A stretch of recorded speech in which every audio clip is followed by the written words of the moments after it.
Hi, this is James. Welcome back to the channel. I'm so glad you are here. Everett from Ohio for Freedom has a really good channel. I highly encourage you to go check it out. He was talking earlier today about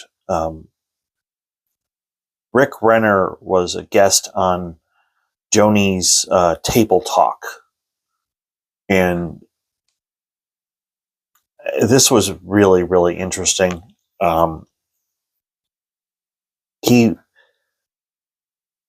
And I have to wonder, Everett brought up the question, and I have to, because I'm absolutely stunned. The question was, that Everett asked was he given money to defend Joni Lamb? And it's funny how apparently his wife now has a show on Daystar. But Joni said at the beginning that Rick Renner was there to talk about the end times. And the episode is called Digital Accusation. It's the same playbook. Perry Stone did it. Kind of loud. Mike Bickle did it. And I'm going to show you here in a little bit. The book was called Last Days Survival Guide. And Everett made a great point that this book was published on August 11th, 2020. Why is he there promoting a book that was published almost 5 years ago? And it's interesting. They show this woman. She's got blonde hair. I didn't catch her name. And she says, the thing that's bad about social media is you have people there that are documenting every minute of their life, and they love the money more than their neighbor. I just wonder, are you talking about Joni? Are you talking about people like me that advocate for the end of clergy abuse? Are you talking about whistleblowers who are exposing Joni Lamb, that she acts all nicey nice on camera? I mean, on camera, she's like the perfect lady. But behind the scenes, she's not very nice. What about Rachel Lamb Brown? She has a big presence on social media, on X. I've pretty much given up the whole fight. Elon Musk isn't going to change it back to Twitter. What about Rachel Lamb Brown? Are you talking about her? Now Rick's response to this initially is good. He says social media is an instrument that we should use properly. And then, of course, he has to go to Revelation 12. Satan is called the accuser of the brethren. Oh, gosh. It's just, I'm so frustrated with this. This playbook has been overused. I mean, he talks about how the word accuser in the Greek means to accuse in the public marketplace. And it's a very strange word. But go back and look at Everett's video, Ohio for Freedom, because he lists all the different places in the New Testament where the Greek word for accuser is used. And it's not a weird word. It's used several places. And then Rick says, hell found a microphone in social media. So, now before we get to my second point, because Joni wants to talk about how the Bible is very insistent that we are to honor our father and mother. And of course, the hint is that in her eyes, Jonathan and Susie aren't honoring their father and mother. No, Joni, you as a grandmother are failing to defend your granddaughter. But we'll get to that in a minute. I want to show you this clip. It's 3 minutes long. And this is from Mike Bickle's last sermon.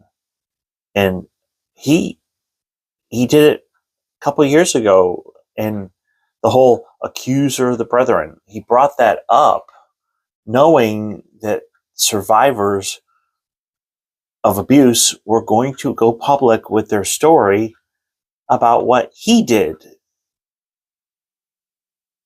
They're not the survivors of IHOP KC, the people that Mike Bickle mistreated. They're not the accusers of the brethren. They are godly people who stood up and said, hey, I was mistreated. Somebody did something really bad and they need to be held accountable for it. Of course, Mike Bickle didn't want to be held accountable for it. But anyway, let's go to that clip and you'll see it. Whether it's Mike Bickle or Perry Stone or Rick Renner, they're all doing the same thing. They're trying to defend people who are guilty of really bad behavior. So let's show the footage. Well, the enemy's plan, and we'll get to it, and most of you know it very well, but maybe not real deep. The Revelation 12, verse 10, very famous. Satan is called the accuser. This will seem like an exaggeration, but accusation is actually his number one tactic. It's not even fear. It's not even murder. It's accusation. We'll get there in a few minutes. A lot of folks knows he uses it, but they don't realize it's actually number one in terms of his weapons against the body of Christ. And the Lord was downloading these things. They were touching my heart and becoming clearer and clearer and clearer as I'm before Him, because I start praying for Israel.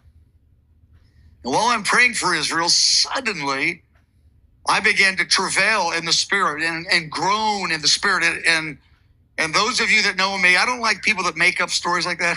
Like, oh, come on. And I want it to be real, and I'm captured. I go, what's going on? And I'm there travailing in the Spirit yesterday, and I'm going, this is important. This is about Israel and the news and Israel. And I was actually watching a show, which I'll have in the notes later, about the death camps in Israel in 1941, even before the gas chambers, a couple years before that. And I was looking at them and I'm thinking, this is where the enemy wants us to go. Then I start travailing. I'm travailing for Israel.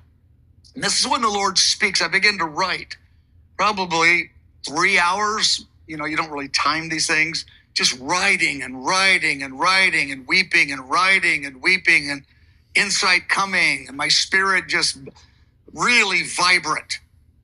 And the Lord is saying that Satan's plan is to accuse the global body of Christ, because I'd never fully understood this. I had hints of it. He wants to hinder the body of Christ from being vessels of mercy and glory that provoke Israel to salvation. I mean, Satan hates the body of Christ, but he really wants the body of Christ taken out of the war so they can't impact Satan.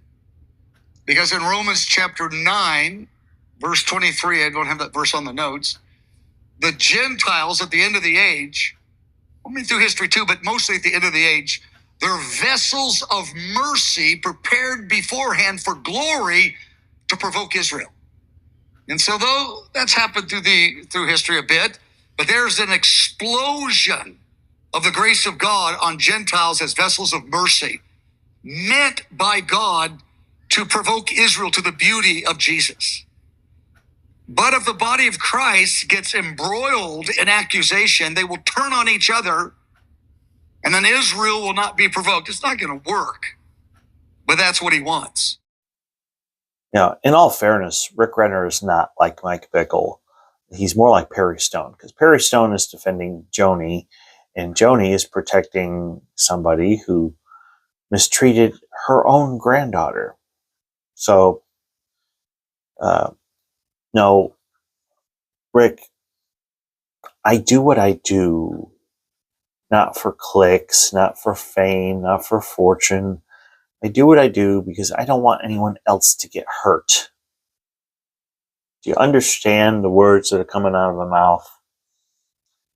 Rick, you seem like a great guy. You're willing to go to Russia and promote the gospel. And, you know,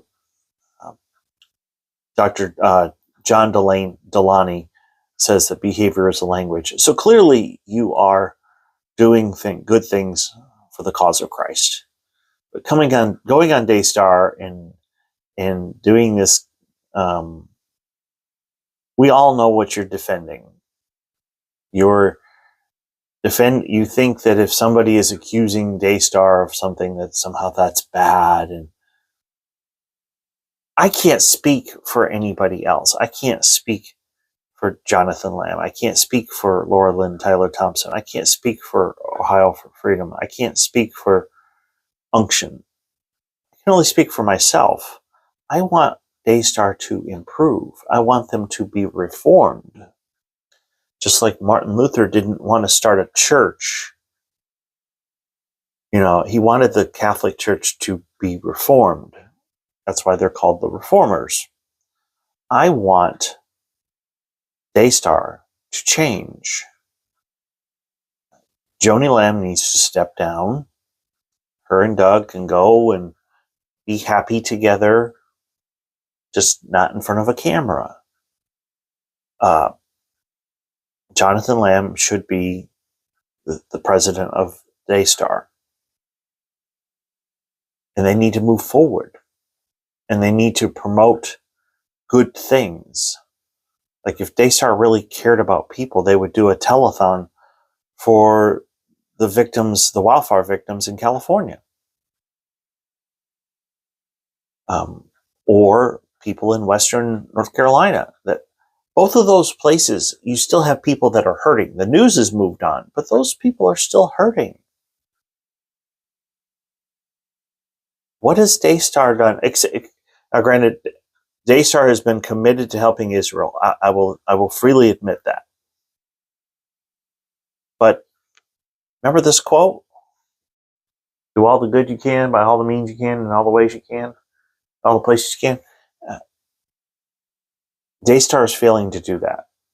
And if they would do that, I think you would see a change. Because the focus wouldn't be on themselves. Wolves in sheep's clothing feed themselves. True pastors, true shepherds care about the needs of others.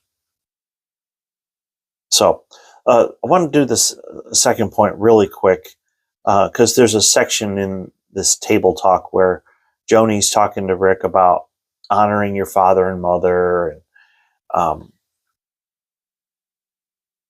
and his response is that, if you're following God's will, then you're gonna do that. But Jesus had something different to say, and I'm gonna get on my tablet here real quick, and let's go over to Matthew 10. By the way, Everett did bring this. He mentioned this video or this passage in his video, and I want to read it as well. So we're going to put this on the screen. Matthew 10, starting in verse 34. He said, this is Jesus speaking, and Jesus said, "Do not think that I have come to bring peace to the earth. I have not come to bring peace, but a sword.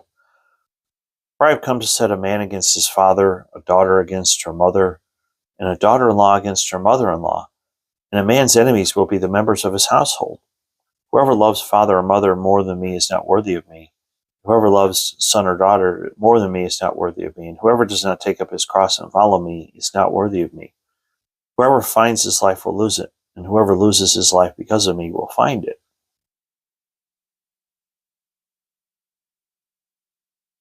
Yeah, there's going to be conflicts in people's homes.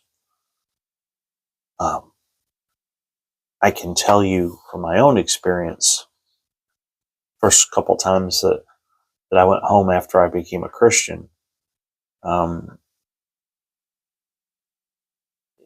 everything that I did or said was well received. And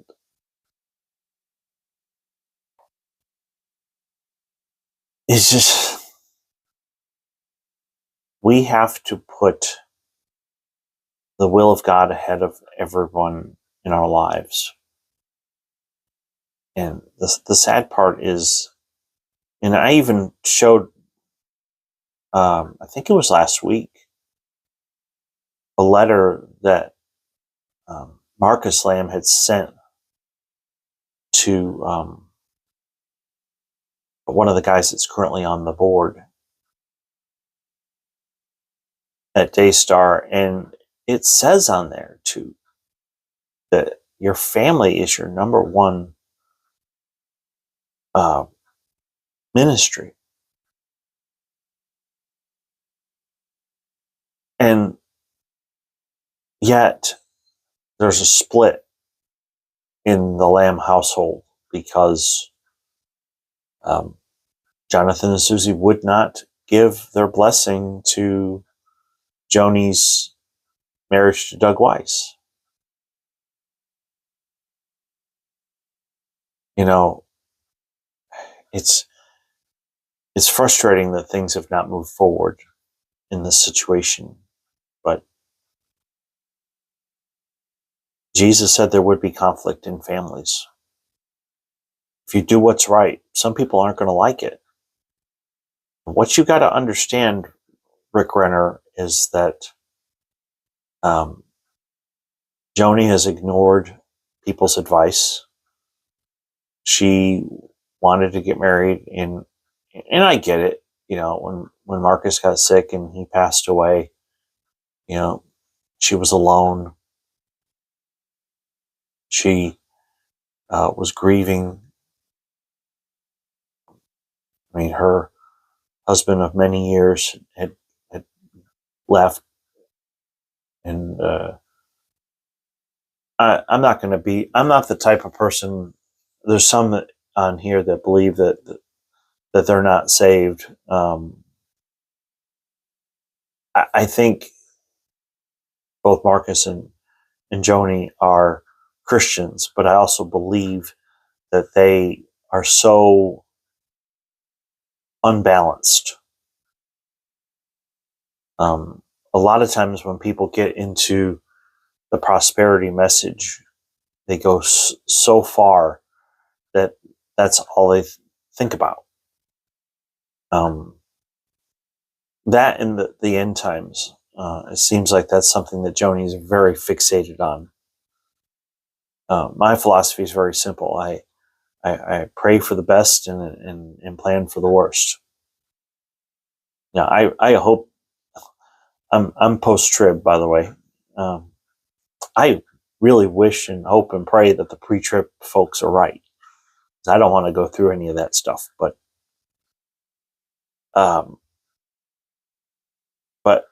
Rick has got to realize that, well, as John Delaney said it best, behavior is a language. Look at the lawsuits that were settled out of court by Daystar when it comes to former assistants of Joni Lamb and Marcus Lamb, when it comes to how they handled the situation with Pete. There's a pattern of behavior, Rick, and it's called cover up, minimize, and hope it goes away. That's not how you deal with people that have been mistreated. The way you deal with people who have been mistreated is you put your arms around them and you love them and you listen to them and you cry with them and you mourn with them until they can get back on their feet. And then you listen to them again.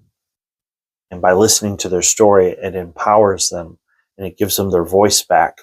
and they go from being a victim to being a survivor. That's what you do, Rick. And I hope and pray, and I'll probably do a story on it later this week, but the Royce Report just talked about how the survivors of IHOP are pushing to get rid of NDAs in Missouri. I hope and pray Tammy Woods and the rest of them are successful with that. Tammy Woods is now, she went from being a victim to a survivor to being an advocate. Same with Cindy Clemenshire. And I couldn't be more proud. But Rick, you've got a person there, Joni Lamb, who looks the part, knows how to say all the right things, but her behavior says that she's more interested in protecting that network than she is in protecting her granddaughter. And her priorities are out of whack. So, anyway, if you are new, please hit like and subscribe. I do want to thank you for being here. Thank you so much for watching. By the way, if you're a regular, or even if you watch every once in a while, please hit that like button. It does help the channel to grow. Earlier today, I set up my email at TCU. It was so funny because somebody put, when they put options in for my email, oh gosh, what was the name that they gave me? Mark. Yeah, someone called me. It said Mark White, and it's like, my name's not Mark. So I had to call TCU and be like, hey, can you get this fixed? And sure enough, whoever I spoke with went over to the main admissions office, and it was entered in wrong. And he called me back. He said, I'm so sorry about this. It's been fixed. Everything's fine. And I told him, I said, that's why we have grace. And the interesting thing he said was, you'd make a great Methodist. Oh, there's more truth to that than you know. But that's a whole nother video. Eventually, there's some things going on behind the scenes that I can't talk about right now. But I promise you, when I do, it's going to be big. I'm trying to get a hold of Laura Lynn Tyler Thompson because I want to share my story on April 12th in Dallas. And so I'm just going to have to send them another email and maybe even make a phone call. But anyway, we'll deal with that later. Thank you for watching. Thank you for being a part of this community. I appreciate each and every one of you. And I do pray for my subscribers on a daily basis. So if you're not a subscriber, go ahead and hit that subscribe button. I promise you, I pray for all 6,000 plus subscribers, not by name, but as a collective. Just know I'm praying for you. I hope you have a great day. And like I said, thanks for watching.